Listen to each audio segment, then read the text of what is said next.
ರೀ ಪ್ಲೀಸ್ ರೀ, ಆಗಿದ್ದಾಗೋಯ್ತು, ಸಮಾಧಾನ ಮಾಡ್ಕೊಳ್ಳಿ. ನನಗೆ ಯಾಕೆ ಸಮಾಧಾನ ಮಾಡಕ್ಕೆ ಹೋಗ್ತೇನೆ ನೀನು?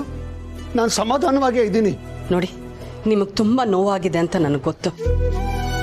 ಹತ್ತು ಬಿಡ್ರಿ, ಮನಸ್ಸು ಹಗುರ ಆಗುತ್ತೆ. ಏ, ನೋವು ಗೀವು ಏನೂ ಇಲ್ಲ.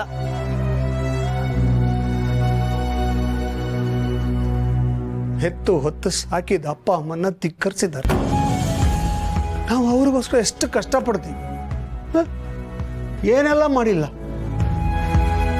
ಹಗಲು ರಾತ್ರಿ ನಿದ್ದೆ ಕೆಡ್ತೀವಿ ಅವ್ರಿಗೋಸ್ಕರ, ತುತ್ತು ಮಾಡಿ ತಿನ್ನಿಸ್ತೀವಿ. ಇದನ್ನೆಲ್ಲ ಮರ್ತು ಬಿಡ್ತಾರೆ. ಈ ಪ್ರೀತಿ ಅನ್ನೋ ಲಾಲಿಪಾಪ್ ಹಿಂದೆ ಹೋಗ್ತಾರೆ. ಈ ಲಾಲಿಪಾಪ್ ಕರಗತ್ತಲ್ಲ, ಹಾಗೆ ನೋಡ್ತಾ ಇರು, ಈ ಪ್ರೀತಿ ಅನ್ನೋ ಅಮಲು ಕರಗೋಗತ್ತೆ. ಪ್ರೀತಿನೇ ಬೇರೆ, ವಾಸ್ತವನೇ ಬೇರೆ. ಅದು ಅವ್ರಿಗೆ ಗೊತ್ತಾಗತ್ತಲ್ಲ, ಆವಾಗ ನೋಡು ಎಷ್ಟು ಸಂಕಟ ಪಡ್ತಾರೆ ಅಂತ. ರೀ, ಬಿಡ್ತು ಆಗಿದ್ದಾಗೋಯ್ತು. ಅವರಿಬ್ರಿಗೂ ಒಳ್ಳೇದಾಗ್ಲಿ ಅಂತ ಬಯಸಿ ಪ್ಲೀಸ್. ನಾನೇನೇ ಬಯಸೋದು? ನಾನು ಬಯಸಿದ್ದು ಅವ್ರಿಗೆ ಒಳ್ಳೇದಾಗ್ಲಿ ಅಂತಾನೆ, ಯಾವ ತಲೆ ಬಿಸಿ ಇಲ್ದಿರೋ ಜೀವನ ಮಾಡ್ಲಿ ಅಂತಾನೆ. ಆದ್ರೆ ಅದು ಅವ್ರಿಗೆ ಬೇಡವಲ್ಲ. ಅದು ಹಾಗೇನೆ. ಸತ್ಯ ಹೇಳೋನು ಯಾವಾಗ್ಲೂ ನಿಷ್ಠುರ ಆಗ್ತಾನೆ. ಯಾಕೆ ಹೇಳು? ಸತ್ಯ ಯಾವಾಗ್ಲೂ ಕುರೂಪಿನೇ.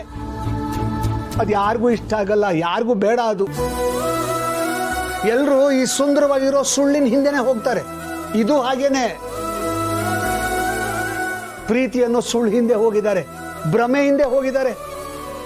ನಾವು ಒಟ್ಟಿಗಿರ್ತೀವಿ, ನಾವು ಚೆನ್ನಾಗಿರ್ತೀವಿ.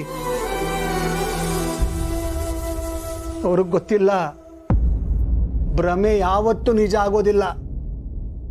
ನೋವು ನಿರಾಸೆ ಅನ್ನೋದು ಕಟ್ಟಿಟ್ಟು ಬುತ್ತಿ, ಅವ್ರಿಗೆ ಅರ್ಥವಾಗಲ್ಲ. ನೀನು ಅದನ್ನು ಗಮನದಲ್ಲಿ ಇಟ್ಕೋ.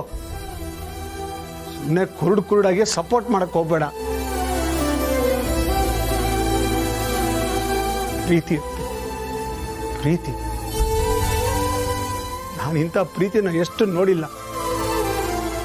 ಏನೋ ದೊಡ್ಡ ಸಾಧನೆ ಮಾಡ್ದಂಗೆ ಅಪ್ಪ ಅಮ್ಮನ್ನ ಧಿಕ್ಕರಿಸಿ ಓಡೋಗಿ ಮದುವೆ ಆಗ್ತಾರೆ. ನಾಳೆ ಬದುಕನ್ನ, ಸಮಾಜನ, ವಾಸ್ತವನ ಎದುರಿಸ್ಬೇಕಾದಾಗ ವಿಲವಿಲ ಒದ್ದಾಡ್ತಾರೆ. ಈ ಪ್ರೀತಿ ಅನ್ನೋದು 4 ದಿನದ ಸಂಭ್ರಮ ಅಷ್ಟೇ. ಪ್ರೀತಿ ಅನ್ನೋ ಅಮಲು ಕಮ್ಮಿ ಆಗ್ತಿದ್ದಂಗೆನೆ ವಾಸ್ತವ ಅನ್ನೋದು, ರಿಯಾಲಿಟಿ ಅನ್ನೋದು ಕಣ್ಣೆದುರಿಗೆ ರಾಚತ್ತೆ.